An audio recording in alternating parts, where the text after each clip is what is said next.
FBI-involved shootout on the streets of Canarsie Saturday. Video shows ambulances and police everywhere. Once upon a time in Canarsie, my name's Billy, I grew up where the sharks be.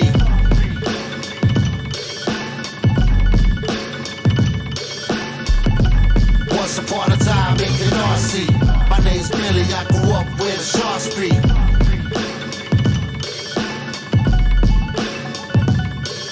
Over here, the goons will cut your fingers off for a diamond ring. With Jesus survivor, the projects, the dying king.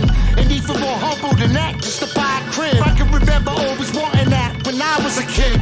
Places where I always lived in the projects. When she died, my Uncle Harry inherited her apartment. It was cool at first, the OG told he moved in. A Hell's Angel, the great guy who used heroin. Used to sell me and my friends butterfly knives and nunchucks. Switchblades and fireworks for a quick buck. But just as quick as he appeared, he was gone. Found him dead in Howie's apartment with the syringe in his arm. Around the same time, crack was the new drug. My uncle's new love. Within a month, he was the new drug. Until the night he nodded out, shooting dope, wild cooking coke. The stovetop exploded, took him from the smoke. The flames everywhere, and he heard the fire trucks. Bad confusion situation, still high as fuck. 6-story window, seen a firefighter climbing up, pointing to the trampoline below, saying time to jump. Once upon a time in Canarsie, my name's Billy, I grew up where the sharks be.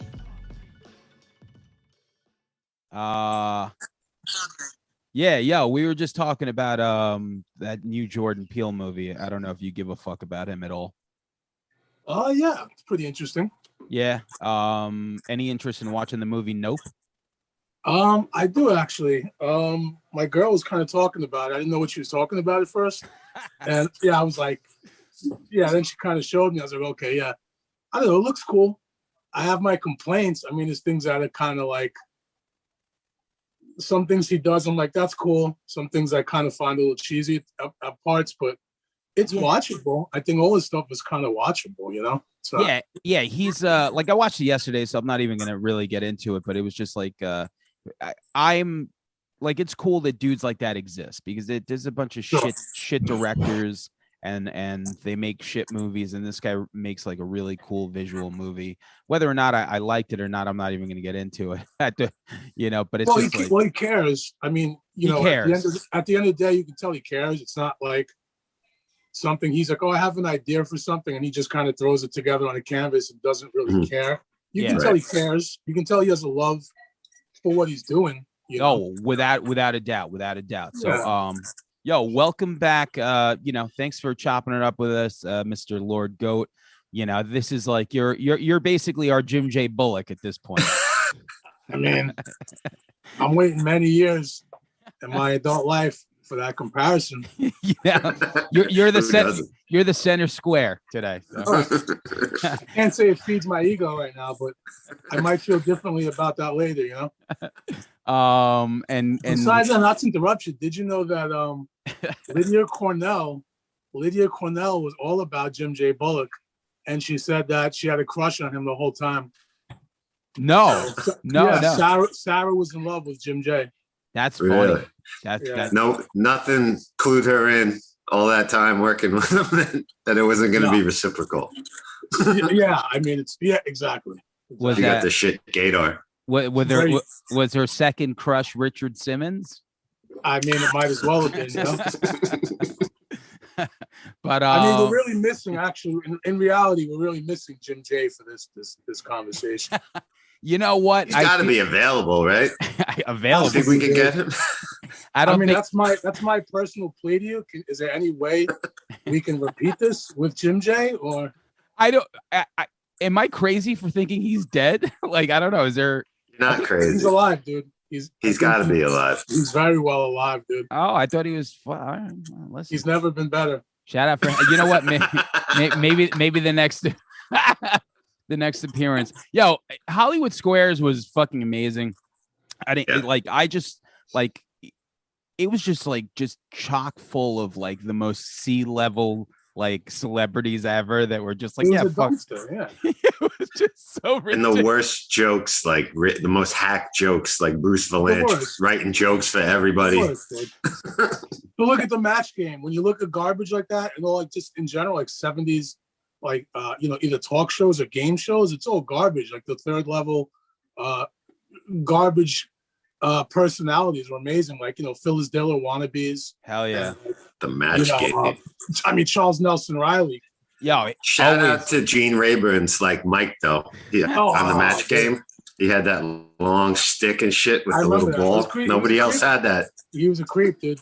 But hold on. Aside, Bob Barker did have that long ass mic too, though. He did. Did he? All right. Yeah, he did. And he was definitely no, actually, who was it? Richard Dawson was the one that was like groping him. He was total creep. Yeah.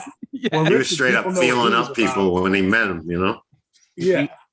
He was knuckle dunking contestants. Man, woman, it didn't even matter back then, And then there's he was a documentary about Richard Dawson that needs to be made. Yeah. There's questions. I got questions. It wouldn't be pretty either. Where's Hannibal? Imagine the audacity. Imagine a game show host now that walks up to every contestant and kisses them forcefully on the lips. No, totally. Where's Hannibal Buress when you need him on this one? Yeah. We need him and Roman Farrow on this case. But he didn't give a fuck what they look like either or their age. Right. He was straight up tongue bathe them. Yeah, like the Where's the Beef lady was definitely getting tongued if she was in there. They all got it. He didn't give a fuck. And now Steve Harvey took over the Empire. Yes. Well, Yeah. that's funny because he passes himself off as like this like church dude. And like every clip on Instagram is like, what's another word for cunt? Right. It's like It's basically become grotesque because in like media and television, there's not one actually nice place you could ever go to for anything wholesome. So they made sure that Family Feud, with all the anal innuendos going on, they made sure to just make that a dumpster. Yeah. Sure. And of course, Steve Harvey's the man of the church. I know. So Yeah. now you turn around and he has like 510 million. Yeah. So No. it's And like every sound, like my friends send me shit on Instagram, and it's like it's just hilarious. Like just the sound bites because they're so. I mean, at this point, no one even cares, which is great. So, but shout out to, like I said, Richard Dawson. The motherfucker ended up in The Running Man with Schwarzenegger. And Maria Conchita Alonso when she was the hottest chick for like 2 years. Her there and in Colors. You were like, she was Selma Hayek before Selma Hayek. So I want to shout her out. But and Elizabeth Pena, she was up in the mix there. She was, Elizabeth Pena. She had a moment. She was in Batteries Not Included. Was she in that? Yeah, she was in Jacob's Ladder too, right? Her mother what? Jacob's Ladder. She had a moment there. Elizabeth Pena. Yeah, we were talking about celebrity crushes on another episode. I think she definitely would have gotten it for sure. Definitely. So, but welcome back, Langan, who had COVID. Are you feeling good? The best COVID. Yeah, I did the best. Yeah, I'm a little tired sometimes still doing like weird, like get out of the shower and dry myself. I'll be get out of breath, which is kind of odd. Even though I'm almost 50 and that might have happened anyway. I can't tell if it's because of COVID. But I figure I'm going to ride that out. And like if I'm at work or whatever, I'm like, I got that long COVID, man. I just can't stay. I got to go home, I wonder how long I can do that. Well, you look like like you're in great shape compared to me at the moment. So, but so a couple of weeks ago, I was supposed to link up with Mr. Goat, and we were going to go check out your son's band. And I always wanted to ask you, your son's in a band called Secret Tapes. They're fucking fantastic. And they're kind of like an indie rock band. So like how much of a trip is it for a guy like you that your whole life is very much revolved around music, like all of us, to like now see your fucking grown ass son playing music in front of you, man? It's definitely heavy, dude. It's a heavy trip. I don't take it for granted. I think it's awesome.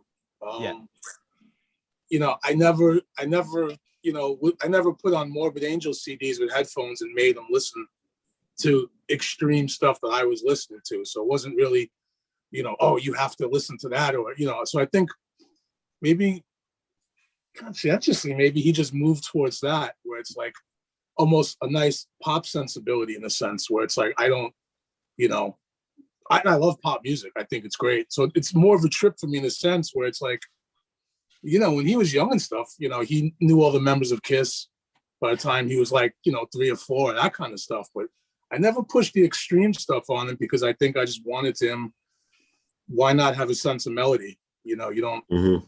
have to, I like melody too, but You wanted to give him a fighting chance, basically. exactly. Give him a fighting chance of life. So it's like, I mean, I'm like such a fucking ghoul when it comes to being, I'm like the equivalent to like Spaz of some obscure band, like, and like some footnote where it's like, it's cool to take that route. It's like, cool, man. Cause it's like, honestly, I don't know if I have the balls to go up there and bare my soul and sing. Cause that's like a different animal than going up there and just being angry or screaming about, cold cuts, dinners, jewelry, drug dealing and all this crime stuff and all the fun stuff. But singing is different. So it's kind of like,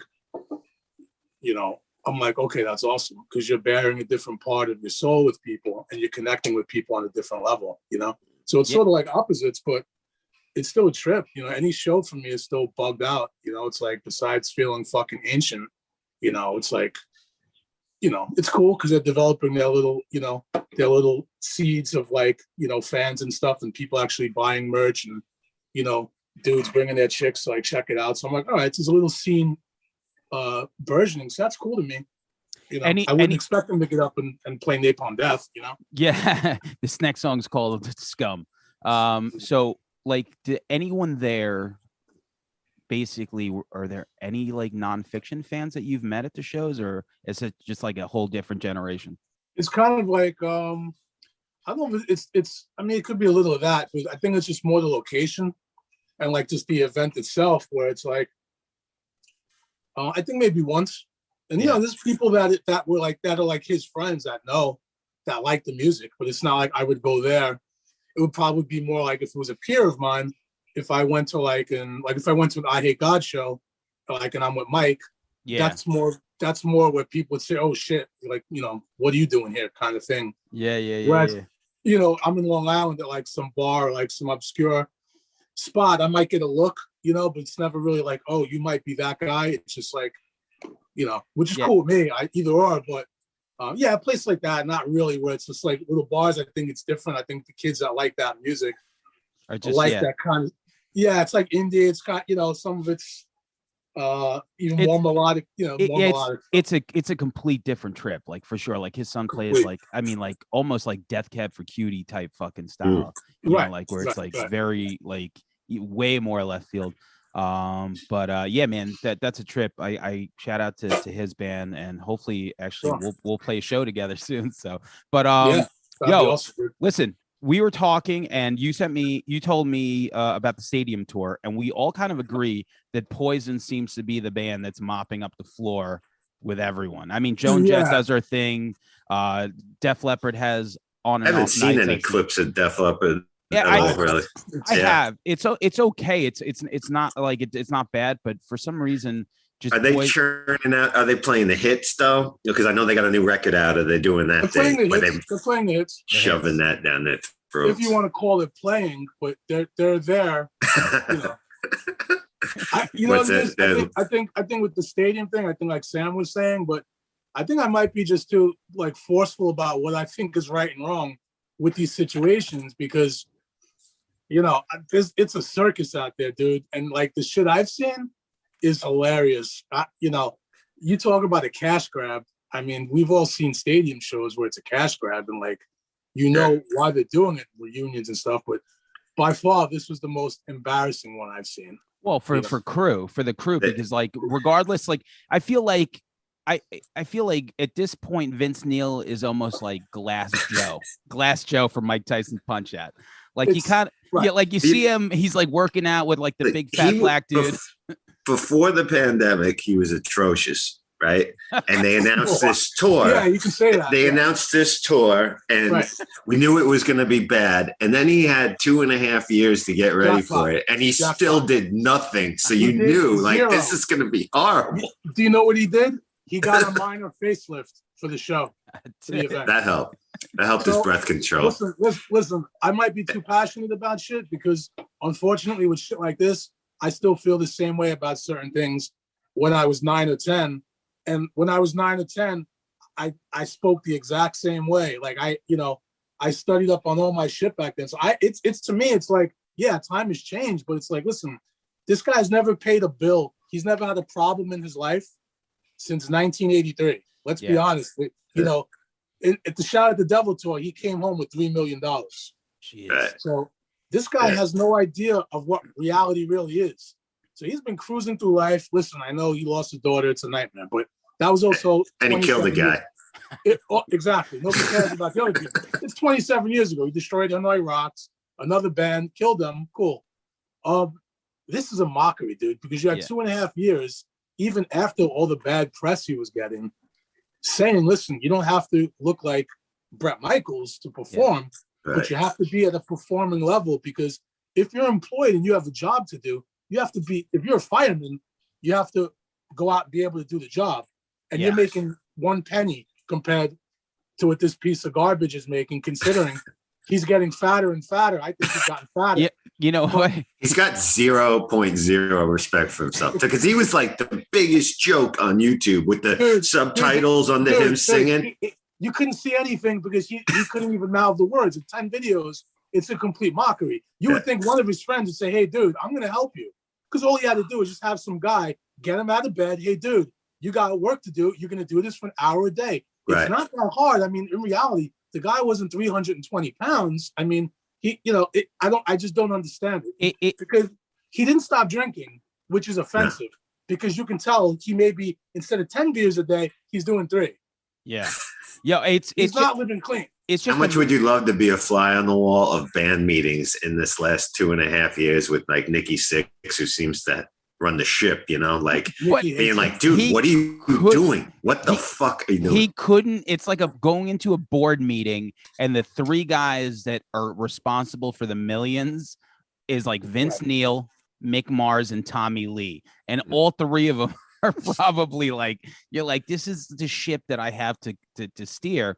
So like, I get it. You know, Mars is probably, what am I doing? Like, what am I doing? Look at this broke down, disgraceful ship. Okay, Mick Mars is 75. He can't even hold the guitar. Yeah. Mick's not even playing rhythm on most of those tracks. What Mick is doing, I noticed, is he's nailing his solos, which is great. But he's not playing rhythm.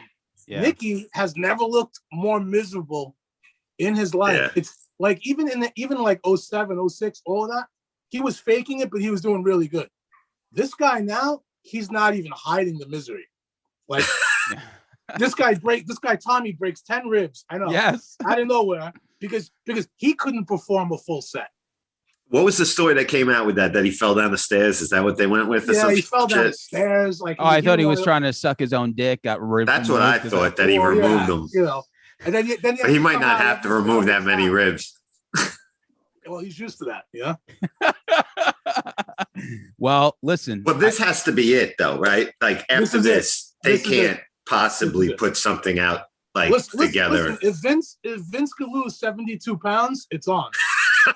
But it's just amazing because you like even me, like I genuinely was like, okay, he's going to just get his shit together, and you go out there, and I feel like in a way, like that's why Bret Michaels is like, fuck it, man, like I'm getting my dick sucked on a tour bus because dude, it never stopped for those guys. Yeah, it never. Bret never got fat and swollen. Yeah, like this guy. I mean, the band itself, Poison itself, had issues, but when it came time to make money and be correct. Yeah, I mean, there's tons of people that are like, hey, listen, I just spent $360 each for me and my wife to go see these guys. Def Leppard were acting like they were 120, and Motley Crue using backing tapes and completely fucking up the whole set. They didn't even try to do it.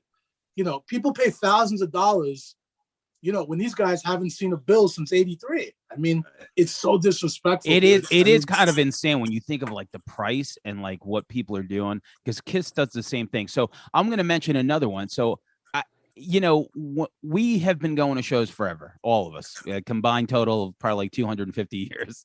And I remember going to see Guns N' Roses last year, and I was just blown away. First of all, they were free tickets before anyone gets offended. They were free tickets. We went to the Hard Rock Casino, and I'm watching this band perform, and it's so bad that it sounds like a laugh track thing on YouTube. Like it's just bad. Right.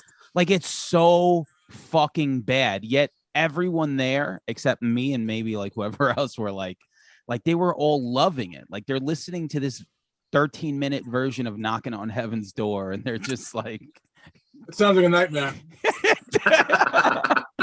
but it's just like, at what point do people stop showing up? I don't know, because like Axl sounds so. There'll always be somebody People that wants exactly. to buy the ticket Yep. to relive that something, that spark from their youth or whatever. Like they'll always sell a ticket. I think that's the entertainment business. Exactly what you're talking about is the direct split between music and commerce, because musically, a lot of these bands, it's a joke, but that guy who became a lawyer right after Shout at the Devil came out, that lawyer is now 58. He's on a boat somewhere, off Africa, like where they filmed Lost, and he puts on his headphones. He has no other connection to anything, but he loved Motley Crue, so he'll go see them. You're right. Because he got, 3 blowjobs in 83 when he was doing Pounds of Coke. Great. You're right. So those guys, I mean, that's the secret to entertainment, because all those big acts, whenever pulling in new people, generally, you're bringing in, people from a different time. You're bringing in people that grew up in the 60s, early 70s. So you're always going to have that, which is sort of how bands kind of like prey on audiences in a sense, where it's like, you guys should not be performing. Right. You're getting your last cash grab because, you want to relive something from 82. Which is normal for everybody. For sure. And then the last stop before the graveyard is the state fair circuit. The state fair. Listen, Poison never stopped doing that. Yeah. Which is why. C's hair real. Exactly. But they come out now and they make a mockery of those other guys. They come out first and they come out doing that thing. They can still move and they actually look like they're really enjoying themselves. Definitely. Whereas Def Leppard, Joe Elliott should be fined, like what he's trying to do, singing every night. They should be getting fined. I mean, Rick Allen, listen, God bless him. Yeah. Those don't sound like drum beats to me sometimes. I'm sorry. It's not, whatever's going on there is not working. The backing tracks are pretty horrific. And even songs like, the classics, like Rock of Ages or Foolin', it's very awkward. It's slow. Yeah. It's like they physically can't play fast. It's like asking like Charlie from Anthrax to play Indians at like a normal speed. Yeah. Right. It's not happening. Yeah, that makes sense. I mentioned real quick, CeCe's hair, that's a wig, right? Is that real? It doesn't look right to me. It don't look like it's real. I know what you're saying. I just think it's real because the guy's just been partying, like doing a lot of drugs. Listen. I seen a picture of him. It looks where he's real. not wearing the hat.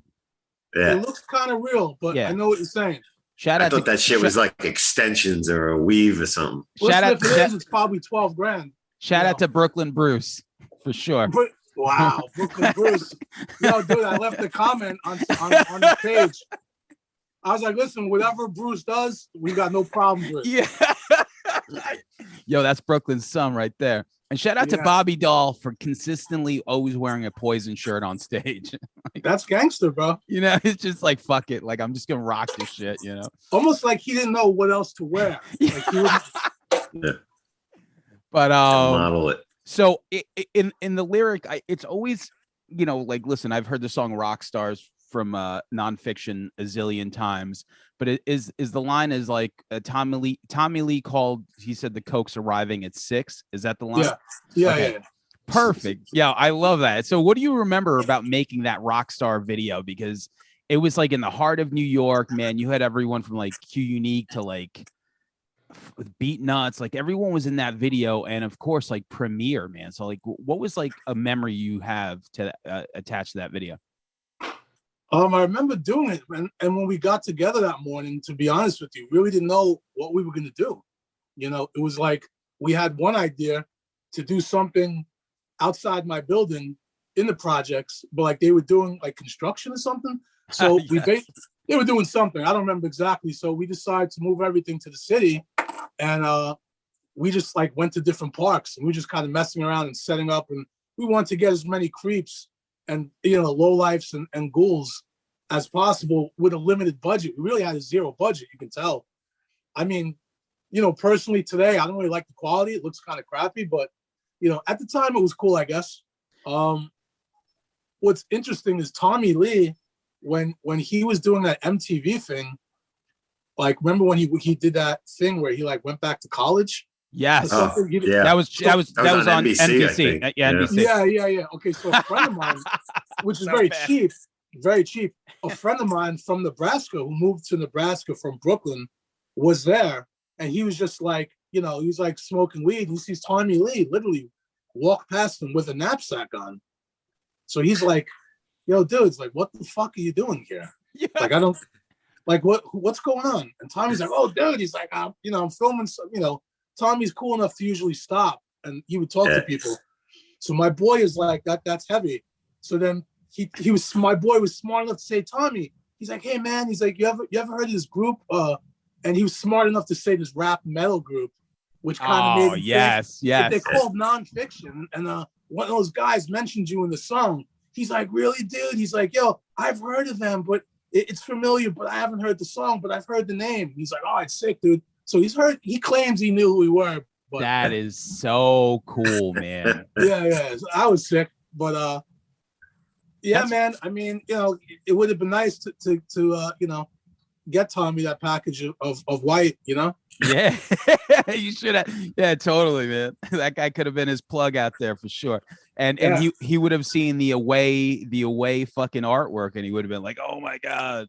I don't think Tommy knows who they are, but that's true. All right, good point. No, you're giving him. I see where you're going, but I think you're giving him way too much credit. I don't think Tommy recognizes the Poison logo. Yeah. Probably not at this point. Only, Speaking of away and Voivod, only the what do you methods think of of the mayhem. new Voivod record that came out this year? I gotta ask you. It's pretty sick. It's pretty It sick. is, right? Yeah. It's pretty sick. I like when they go back to the old stuff and they got that guy. He's not new anymore, but that guy really pays a lot of respect to Piggy and like Piggy Styles. When he writes songs in that vein, it sounds good. Sick. Yeah, it's good. Yeah, I like it too.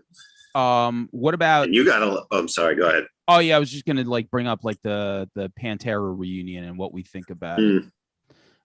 Me personally, like, listen, I know like Pantera get a lot of shit sometimes because they are a pretty easy target for a lot of things. But when I hear when I hear Vulgar Display of Power and I hear Southern Trendkill, those records are pretty fucking heavy. So I mean, me personally, like, I don't want to see Rex and fucking Phil do a Pantera set. I just don't, because it's not going to be what I remember it being. But I get it. Like, if you want to do, it's like if any one of us had a band and it was just like me and some other dude that are left, like, it's like, if I want to do a band, I'm gonna fucking do a band. And you have two options: go or don't go. So what do you think?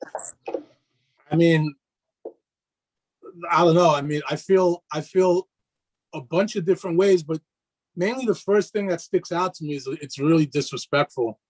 It's disrespectful to me because it's not like the group, just broke apart because some asshole singer wanted royalties, or the singer was in a situation where, like, let's not, he helped in getting his guitar player assassinated. He was part and parcel in putting the word out. When you see that dude, hit him. There's a hit out for this dude on the streets. So when you put a hit out on the streets for your singer, it's not going to come back good because you sold 3 million copies. When you sell 3 million copies of a record, you're now dealing with the psychology of America and just actual strangers. You're in the mind's eye. You're right in there. You're right in the cut. So the fact that he did that, which was shocking to me, because I saw the issue of Metal Hammer. He did that in, So this guy gets assassinated. His poor brother has to watch that.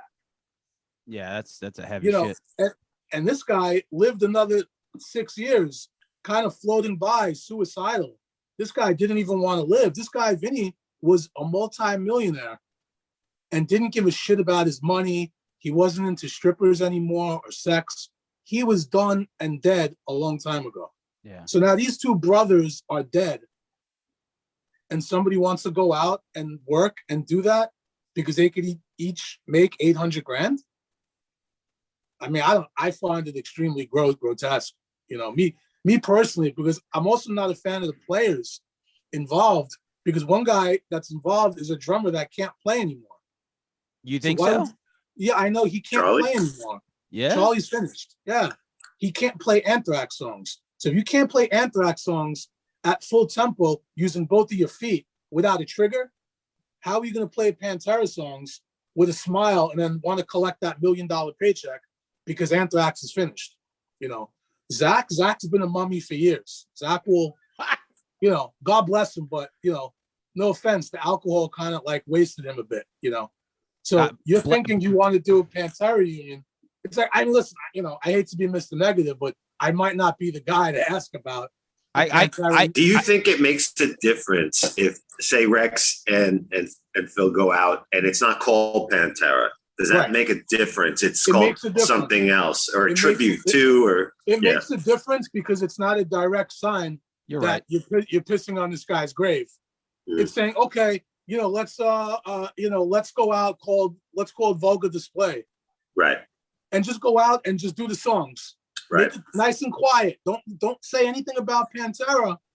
That's a little more respectable. You know what? That's a really good angle because I guess at the end of the day, like the fans are also a big part of a band. And I guess that's a good angle. And why call it Pantera when you don't have to? Just be like, why do you need the why are you so worried about the financial guarantee to call it Pantera? What are you worried about? Yeah. You shouldn't really worry about it. Phil's worried because his royalties are dwindling now. Nobody really gives a shit about Down to sell they're not going to sell 500,000 records of an album anymore. The first album went gold. He doesn't have any other bands that produce money. So if he's sitting on $2-3 million, he's like, well, I can get $5 million in a year.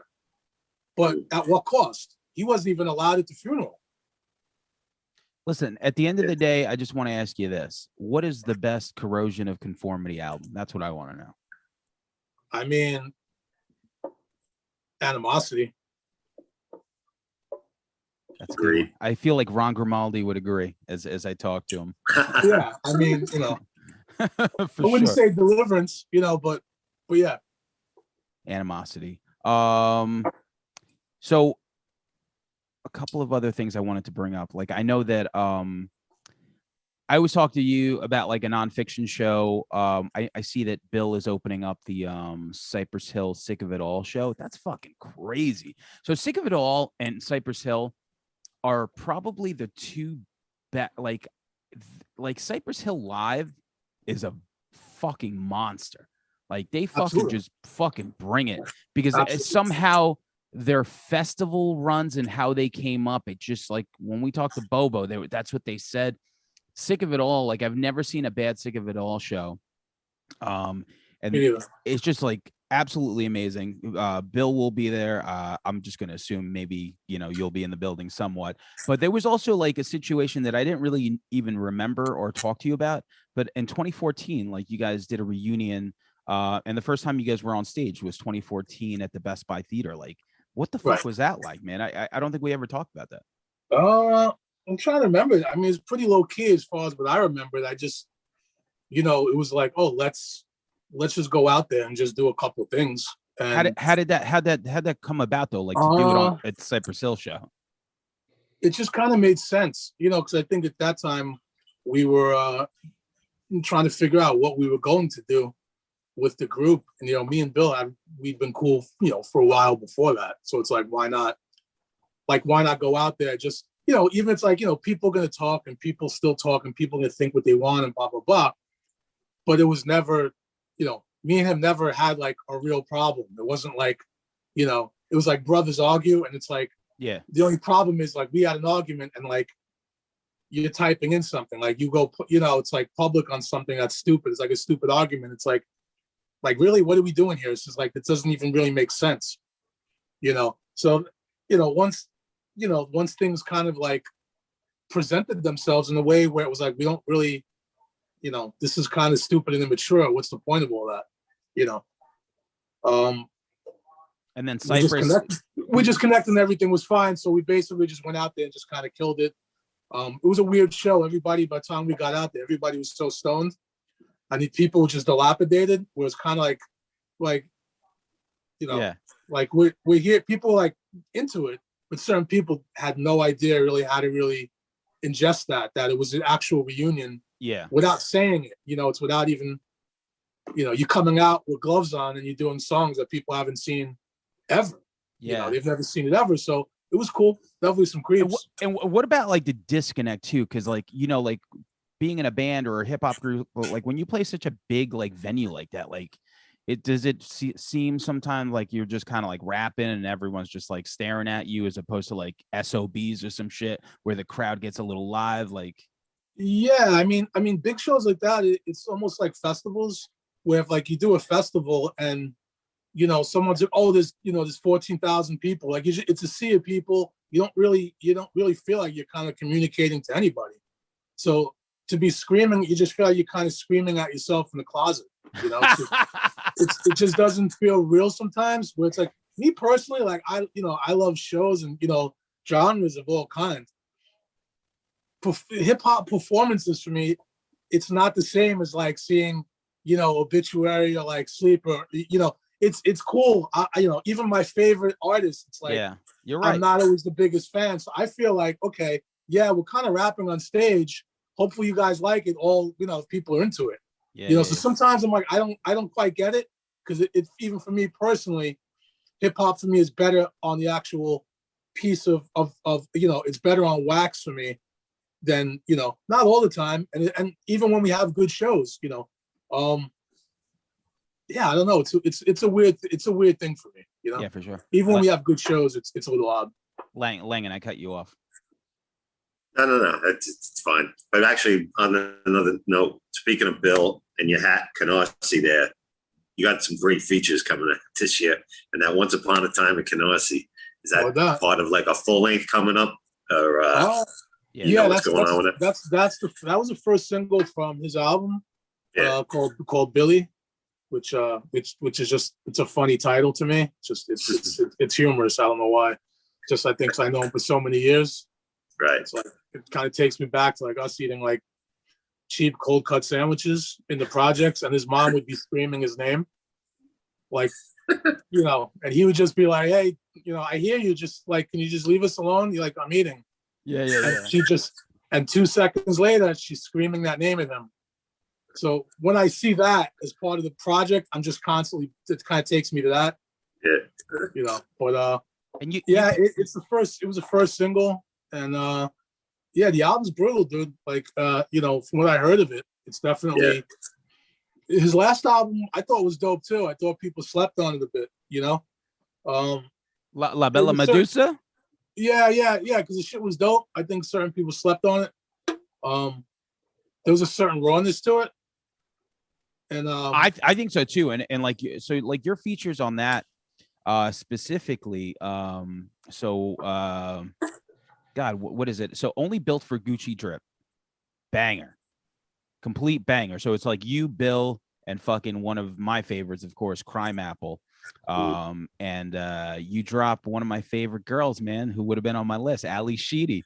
Ali Sheedy was like, when we were watching Breakfast Club, it's either or. Like, listen, we all love redheads sometimes, but like Ali Sheedy was like, she was like one of the first goth girl that I was like, yeah, I'm all about it. Didn't give a fuck about that dandruff. No, absolutely not.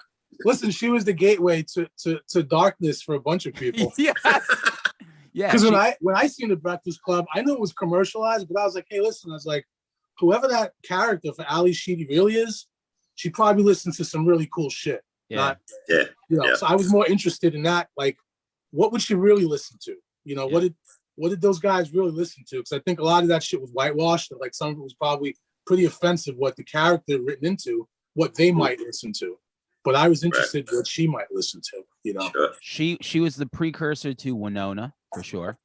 For sure. And also my first goth crush that I could remember was the goth girl in the Michael Penn video for No Myth. I was just like, wow, right? That fucking girl. Cool. That was heavy. Yeah. I mean, don't think. I mean, for me, Yvonne DiCarlo probably was the first ever. All right. Yeah.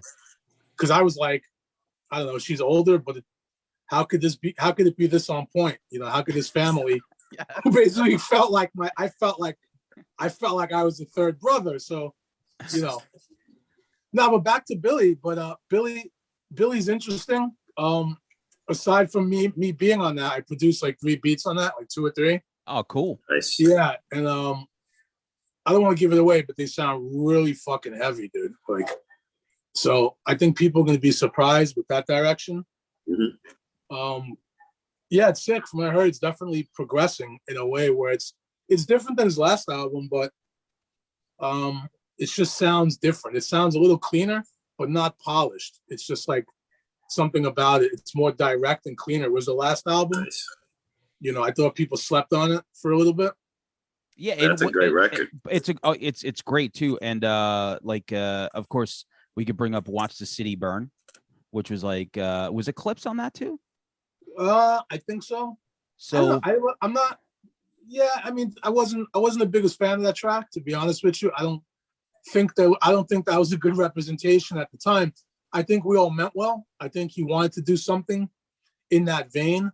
I don't think that was the right beat.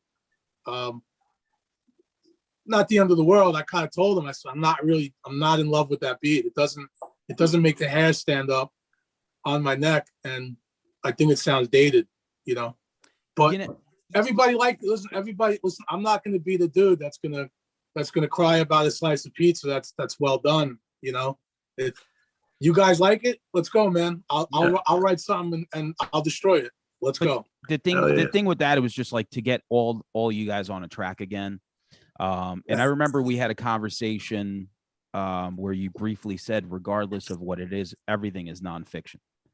You know, it's like whether it's like you and Bill or like Bill and Sabak, Eclipse, whatever, like regardless of what it is, it's just like under the same umbrella. And when you broke it down like that to me, I was like, oh, like, yeah, you're right, I guess, for a fan like me. Well, I mean, I'd like people to listen to the stuff we do, even the stuff I've been doing with him for the last 2 or 3 albums. I'd like people to listen to it in the context of nonfiction, even though people get caught up in the logo and the name, and, you know, because it would sound pretty similar.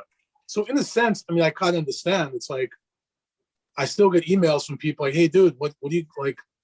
What's the holdup? I don't understand what the problem is. Like, you and this guy are working together. Why are you guys not making an album for fans that have been riding with you guys for 23 years? Like, what's the problem? Mm-hmm. And, you know, sometimes I really don't have anything to say to it. I have really nothing to say. So I just continue to show support back. I'm like, hey, man, we're still here. I'm doing solo stuff. He's doing that. We still get together and we have that energy. But it's also not up to me I can't make a solo record and put the nonfiction logo on it. You know, I can't put guns to everybody to get everybody in the studio. I would have done that 5 years ago. I've been ready. I've been waiting to do a new record since the group broke up. And that's 15 years, 20, I don't even know how long, you know. Yeah. So I'm not the dude. Like, I'm not that dude to be like, hey, you know, I would get wacky emails like, hey, Gore, why'd you break up the group? You're a loser. And I'm like, if you motherfuckers only knew. You know, I was trying to put everything back together from the minute that happened. So nobody would have to lose out on missing years of music.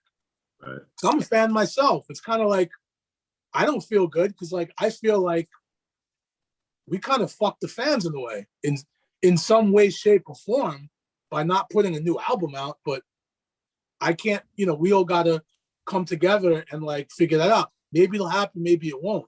Yeah. But I'm not that guy, you know? No, but I mean, like, you guys are still working, and like, so once upon a time in Canarsie, like a friend of like, so my girlfriend's like brother-in-law like grew up over there. He like knows Riz and all them dudes.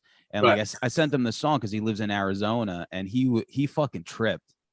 He tripped because he was like, yo, he's like Patty Testa. He was like telling me these stories. Oh, that hit him in the heart, right? Yo, you hit him in the heart. He was just like, yo, what the fuck is going on? So the Patty Testa thing was pretty dark, man. Like, can you explain that reference a little bit? Patty Testa was interesting because, you know, that family always had a bunch of kids running around in Canarsie. You know, sometimes like Canarsie was interesting because sometimes you would make friends with somebody if you were like 12 years old and if you were in 7th grade with somebody and you're sitting next to, you know, the son of a murderer, you wouldn't really know. So in my 7th grade class, I was sitting next to Anthony Casarino. You know, his father was a butcher. You know, so his father butchered people in bathtubs. Yeah. I'm going to school with this guy, and we're talking about like Honda X80 little motorcycles, and he's like all excited about a motorcycle his dad's getting him. I knew better. I knew that, you know, my mom moved me to Canarsie from Sheepshead Bay, which was also a prime area for that. But now I'm directly in the middle, going to school with all these Italian dudes, where all their parents were all either, you know, Lucchese, this guy, that guy, and you know, even at 12 years old, these kids looked like maniacs. They weren't normal kids. So it's like, you know, having that kind of influence on you was weird, you know. Yeah. Yeah. Patty Testa was just a byproduct of, you knew stuff just by neighborhood stuff, and, you know, like older kids, you know, and you'd see some other guy, and okay, that's Patty Testa's nephew, you know. And then I'm at work one day, and then you hear that Patty Testa got shot in a car lot, in like a used car lot. I'm like, okay, that was 5 minutes from here. So everything was very close in location to like a lot of weird stuff going on. And if you research stuff, you'd almost get freaked out how close you were to certain situations, whether it's like the Gemini Lounge, yeah, the stuff on Avenue L in Canarsie, Flatlands bars, all sorts of weird shit, you know. Yeah, and a lot of that stuff, it's funny, you know, like it all lives on in the music, because it's you know, like I said, there's something you and Bill do. It's like it's like I feel like I get transported back to like, you know, 1993, and I'm like turning the dial on a TV, where it's just like something goes on, and like it's crazy, man. I love it, and that's why the more we had Howie Abrams like the last episode, and we talked about just like how cool the references were with everything, even like Bill's song Peace Sells, and like all the metal references that he did. Yeah. So when Bill drops Peace Sells, like you hear that shit, like what were you thinking? Like you caught everything, right? Yeah, of course. I mean, I think for a while, like, you know, Bill wasn't too keen at first. I mean, this is like a while ago. He wouldn't always drop metal references that out in the open, whereas I constantly did it. And then I was like, who cares? Like, it's kind of like, just do it. It doesn't really matter. So then he kind of brought that to the forefront, and then basically did a whole hook around, you know, a whole chorus around that. I heard it. I was like, it's great. Why didn't we use it? You know? Right. So I thought that was a cool idea. Absolutely. Yeah, for sure. I mean, plus it's weirder as kids. We were, you know, well, you couldn't see us, but we're in Peace Sells in the video. We're there. We're like, they show the clip in Lemore's, like the live footage. Yeah. Like we were there when they filmed the video. So that's even weirder. But you know, we're just like, yeah, we're in the crowd. But it's such the fact that you get so many metal references as a metalhead growing up who grew to love hip hop and stuff like that. Like when you drop like a King Diamond thing or something like that, it means something extra special to a head. I mean, you know what I mean? Because not a lot of people have seen about that. And was there any talk of like maybe like a Heavy Metal Kings, like another one of those? Or I mean, I know those guys are doing one. I mean, I think at some point, and that's awesome. So I don't know the configuration of how that's going to work out. You know, I might be on one, I might be on six, I might not be on any. You know, and either or, it's fun. You know, either or, it's cool. It doesn't to me, like you're, you know, and this isn't just not because you're here. Like we talk about it all the time. Like I just feel like as far as I'm concerned, you're the third member of that group. It just makes all the sense in the world. A lot of people really, you know, a lot of people thought that the last record really worked. I thought it worked. You know, yes, I thought it worked. I like the second one. If it got more promotion. I mean, it would have been cool if it got worked, where, you know, we might have did like, you know, might have did more. But no, I think it was cool. I'm definitely a fan of it. I'm sorry, man. No, go ahead. You had so many features going through. I just wanted to ask, but that C. Lance record, the Undying Flame that you did the feature on, was that Riots by Masked Men? The track Yeah. I mean, if people haven't heard that record, it's so loaded with MCs, it's fucking ridiculous. I've never seen anything in years. It's a good record, yeah, for sure. Yeah, that was cool. I think me and Recognize Ali, we're on that track. Yeah, it came out heavy. I mean, me and Recognize Ali, we have an album. A lot of shit coming up. Yeah, you guys do a lot of stuff. Yeah. Yes, me and Ali, we got an album. It's called Mortuary Drape, and that's great.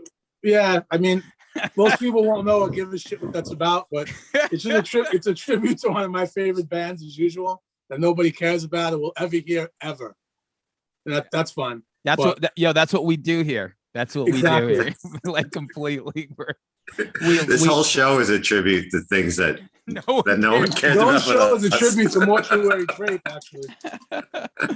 But yeah. So listen, I don't want to keep you. I just want to chop it up with you, man. I haven't seen you in a minute. I'm gonna ask you.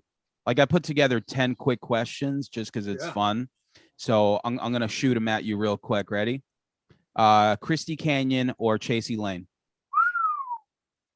I mean, one is known for each. One is known for one of each of their things, but I don't know. I mean, they really put me on the spot. I don't think anybody's asking that. Which one would you fuck in the Macy's? In a Macy's? Macy's. Have to be Christy first. You know. Yeah. I mean, that's the right answer. I'm sorry, but is there a right answer? I don't know. There's no wrong answer. You know what, man? I don't know. Dude.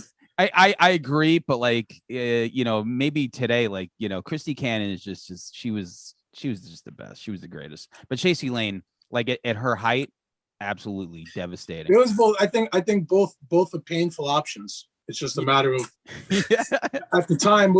It's like Christy Canyon was offensive to me at the time because in porn you didn't really see that many chicks that were that like you saw pretty chicks, but not that looked like. She was like the hottest mall chick you'd see in the mall. Yeah. But like, why? Now you're like, why is she doing this? It's mortifying to me. Yeah. Chasey Lane was definitely one of those that you see and you're like, wow, you could like be in a movie, like, next to Tom Cruise or some shit. Why are you doing this? Right.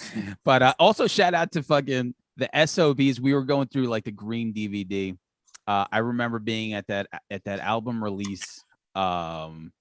And Joey Silvera was there, and I was punishing him. And he was looking at me like, "Please stop talking to me."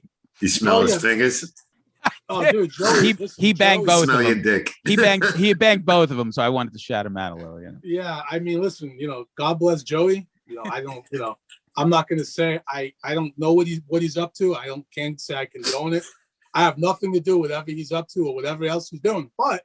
I ain't co-signing for any of that. Yes. But what I will say is, when I found out that particular night that he was going to be waiting for us backstage, and the way that Bill actually presented it to me, my head spun around 3 times, just because, I thought like after the show we're gonna get some sandwiches and smoke some weed and like watch some movies. And this guy's like, oh, by the way, Joey Silvera's back there waiting for us. I'm like, I really don't know what that means, dude. Yeah. I don't know. Like, it doesn't. Is that a cocaine reference? We turn around. I'm getting introduced to this guy. This guy looks like he hasn't slept in 5 days. Yes. Yeah. Which is how you want him to look. I mean, but it was amazing that he was like in public that high. So I was like, all right, this guy's brilliant. The girl he was with definitely looked like he picked her up out of some van he found on like the Trenton by Trenton, She was spaced. Yeah, she was spaced out, dude. She was like, oh wow. She's like, oh wow, great show. Oh wow, the show is so great. And I'm like, oh, that's cool. I'm glad you like it. She's like, oh wow. Like, she said it to me at least 15 times. Maybe I'm looking at Joey in horror. Yeah. Maybe her button was stuck. He had to like. Yeah. He had to like more than a button. One of her buttons was. Yo, I saw him, and I'm like, I mean, just picture me. I probably went by myself. It was like SOBs, which is dark. And I look over, and I'm like, yo, this fucking dude looks exactly like the dude and I'm like looking. We're outside, and I keep looking at him, and I was like, yo. Are you? And he looked at me like he looked at me like he was killing someone, and I just turned to him like he was just like the look of horror. Right. He looked at you like you had 13 heads. Yeah. You see, but what you're forgetting to tell listeners is that while you approached him, his hair was peroxide blonde. Yes. Yeah. Yeah, So please, let's not let's not leave that out. Yes, but to bring it back full circle, the guy did bang Chasey Lane and Chrissy Canyon. So at the end of the day, I don't condone whatever weirdness he might be up to, but his demo is awesome. Oh, his demo, dude! His demo is His demo is for itself. His demo is fire. His demo is horrifying, dude. I mean, his list is pure terror. Yeah, oh yeah, for sure. He could drop dead, and he just outlived all of us. Number 2, Beneath the Remains or Arise. Oh, Beneath the Remains, easily. Listen, Arise is good. I thought they were getting just a little lazy, and I thought the internal friction between the band was actually showing on that record. So it's like they were like, oh, Arise is a little more simplistic.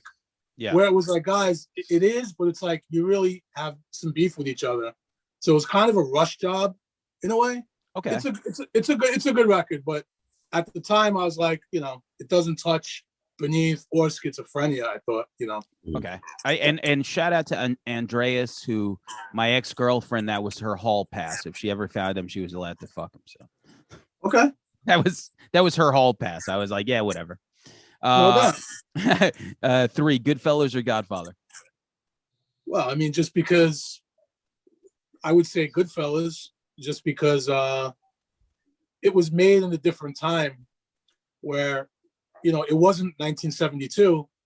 A movie like The Godfather, there's a lot of really heavy dramatic moments where if I'm like if I'm a little younger, I'm like, okay, this is great, but you're still waiting for the action. You're right. Yeah.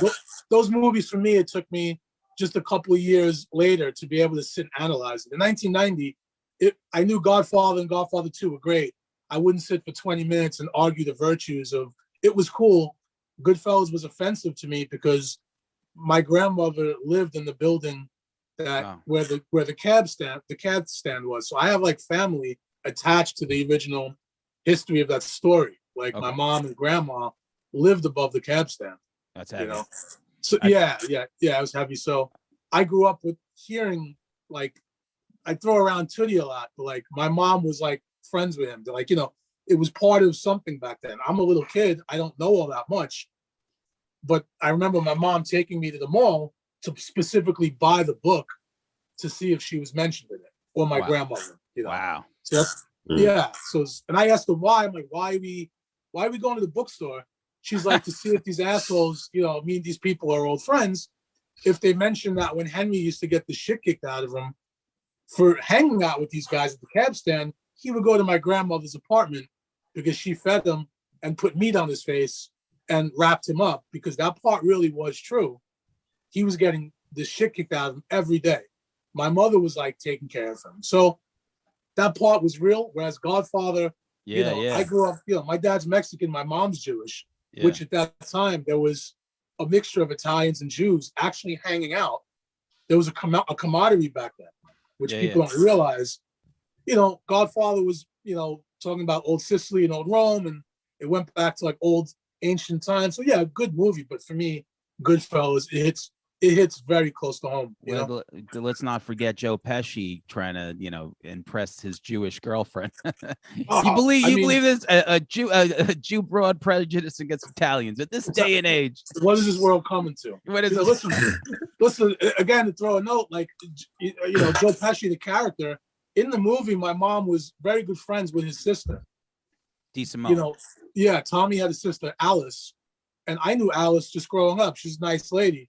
It's just weird that ever blew up, Yeah. So it's like Alice, I'd like to ask her questions, but it wasn't like I never met Tommy, but I knew Alice, Alice was living in Long Beach in Nassau, basically living in squalor.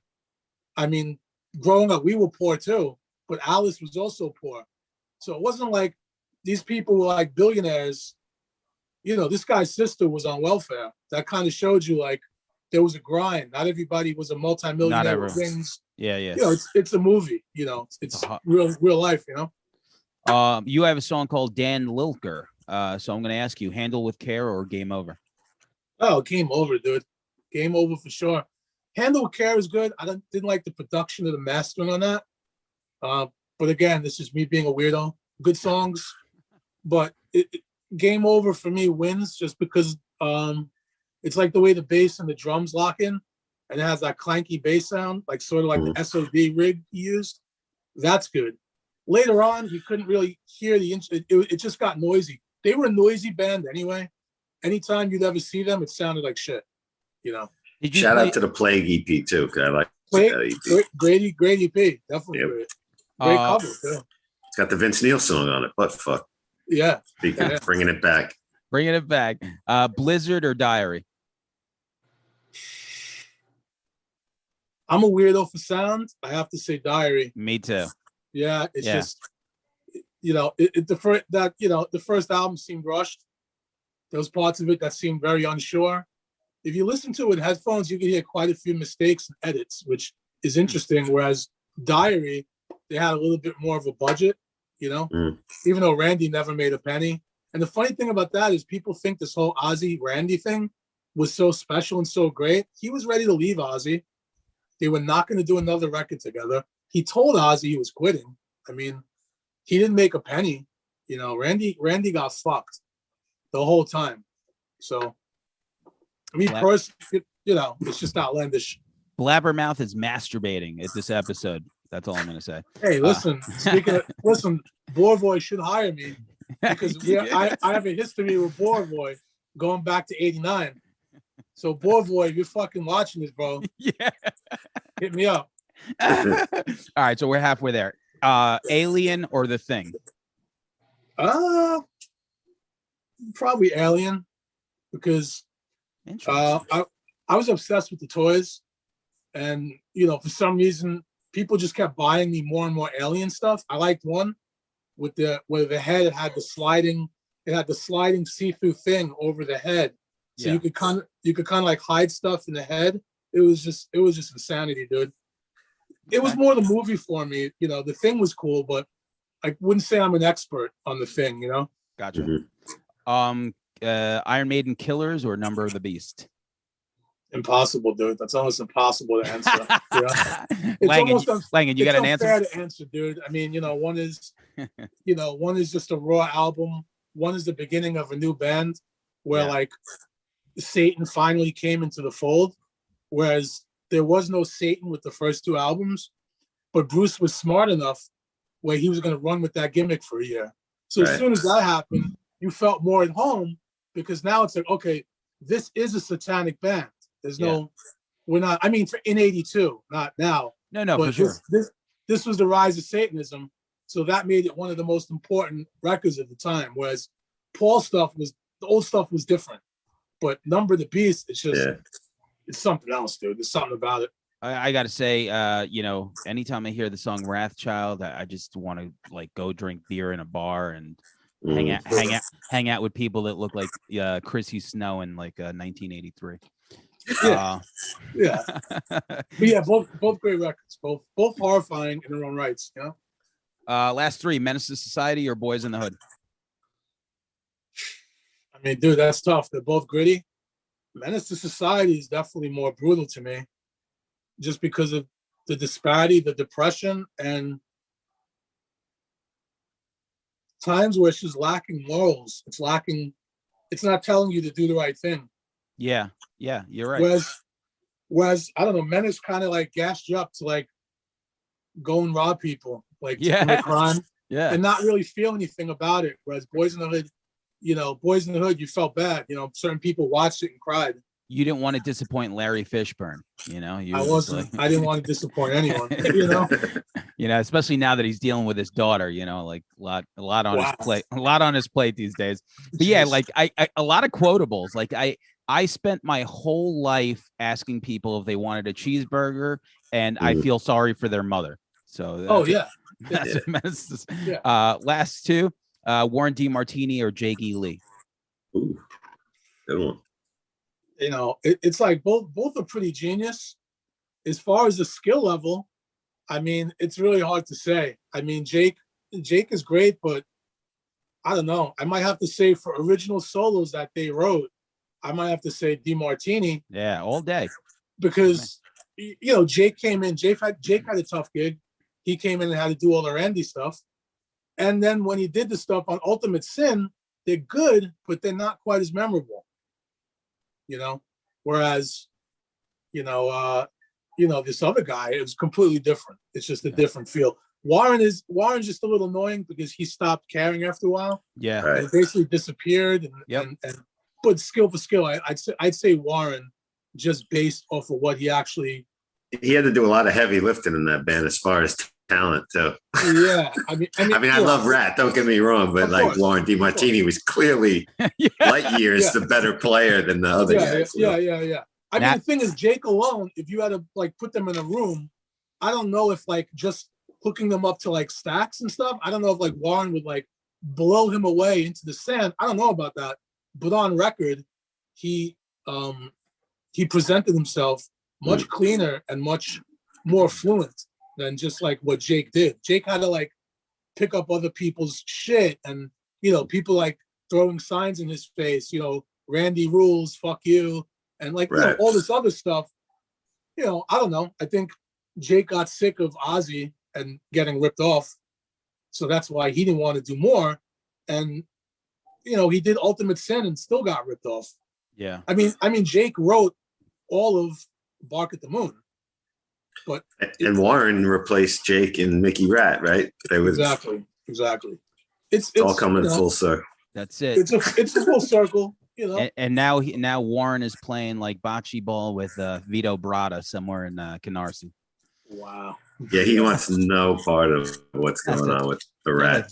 Yeah, no, listen, Warren. What I heard is the dude has always been super rich. Warren didn't have to. Yeah, Warren didn't have to do music. Like he was a millionaire before the band. Like his family were millionaires. Wow. So that's why they kind of told him, hey man, like his family were giving him advice, like, hey dude, this band's kind of on the way out. Don't sell your soul. There's other stuff to do. So they kind of, what I heard, they kind of reeled him in a bit. So he was the guy with the PA. He was the one. You can say that. You can say that. He probably had the garage they could rehearse in because his parents were rich. He had the David Lee Roth mansion. He had the Roth. Always had a new amp. Yeah. Last question, man. So this is funny for me. I mean, you'll probably hate it, but I Shot Reagan or Black Helicopters. Are you sure that's the last one? Yeah. I sure want to leave off on that note. Yeah. I don't know, man. How about this? What's your favorite verse out of those two? Probably I Shot Reagan, just because I actually had time to write that. Whereas Black Helicopters, for reasons unknown, it's like we changed the beat, then I wrote something different, that then someone else changed the topic. To Black Helicopters, I wrote that verse in 5 minutes, to be honest with you. I didn't sit and think about anything, which is not a problem to do, but it's like I sit and wrote that at a time, not because I was completely rushed. It was just I didn't have anything at the time. Yeah. So I would have wrote something a lot better and different if I actually had the time. Yeah. Whereas with I Shot Reagan, every word is precise, what I exactly wanted to say, at the time. Whereas, Black Helicopters, it's obscure. Some people really didn't know what the fuck I was talking about, sometimes. Listen, but, whatever, man. Yo, thanks for hanging out with us. I got one thing I want to throw in. Because back in 2020, Final Expenses, one of my favorite records of the year, if not my favorite record of the year. Two things I wanted to ask you. Hey, the artwork on that record, where's that from? And do you got anything in the works for another full length coming up soon, hopefully? Definitely a full length. After the Ali stuff, I'm putting together some stuff. Mm-hmm. That's going to be a full length. So for that, absolutely, there's going to be a solo full length. Mm-hmm. Awesome. Final Expenses, I found this guy's artwork online, and I contacted him because there was a certain piece, which was a cover you see. Yeah. And I felt really connected to that when I saw the original picture. So I found out who he was, located him, and found out he lived upstate. And I contacted him and sent him a message. And it was very, very strange because he messaged me back. He was cordial. He was nice. He said, I really don't have the print that you're asking me about, because all I had was a small picture of it. Mhm. He said, I don't have the print anymore. I said, well, do you know where I can get it? I said, I have no problem paying you for the print, for the work. Can you recreate it like something? I need to really use this piece. It speaks to me. It's the cover for the record. Right. You know, he's like, listen, you have full right to do whatever you want. I don't have the original. I don't even have a copy of that print. So I said, okay, what do I do? Like, how am I? He said, just use what you got. He's like, I honestly, you know, between me and you, I'm going through some shit. I'm going through some stuff I can't even talk about on here. I'm sorry. And it was very ominous, to be honest with you, you know? Right. And that was it. And I was like, all right. I was like, I have your blessing, right? I mean, he's like, yeah, man. He's like, do what you want. And that was it. So whatever, you know, this guy happened to be going through some stuff, and that became the cover. That you know? worked out. Yeah, that worked And out. it worked It's out. great. I mean, It works yeah, with the songs. I'd like It's to a- get a better, if I could have got a clearer copy of it, that was supposed to work. So the idea was to make it just a little clearer. But when you blow something up to the cover of, like, you know, a record, Sure. you lose quality sometimes. So Right. Cool. Yo, definitely. We'll do dinner soon. we Applebee's. got, you know, Ricky. We have to talk about Ricky Rocket and skateboarding. Yeah, that'll be the next one. That'll be the next time Jim J comes in the house. Dude, Yeah. Jim J. Bullock, you got to put that work in. Cool. Yo, good seeing you, and we'll Yeah, talk man. soon, man. Yeah, good seeing you guys, man. All All right. right, man. Thank you. All right, dude. Anytime. Later. Peace. Red spot builds, testament jeans on the block. Like Joey Ryan blew his brains in the caddy over for thought. Guarino mask cards holding a skateboard in a knot. We all vacant ones. And whack Patty Tester in the shady lot. Canarsie with the pipe bombs aiming his SWAT. Decepticon shattered Gabby's knees over some Asian pot. Jamaicans with the grenades on lock. Sell you a baby glass. Somebody wet shot in front of Billy's building oozing. Pop was Cuban, King's Plaza goons all boosting. Floaters of Broadway Junction before hippies and Ubers. 4-pound heroes from Milk Farm. Provolone and prosciutto. Semolina dipping the oil, zucchini heavy in soups. Book of robbing bitches for the door knockers. I was up in Lemoore with smeared from destruction, sipping the vodka. I ran the deli on every sandwich, I made $1. This be the Canarsie kid. Once upon a time in Canarsie, my name's Billy, I grew up where the sharks be.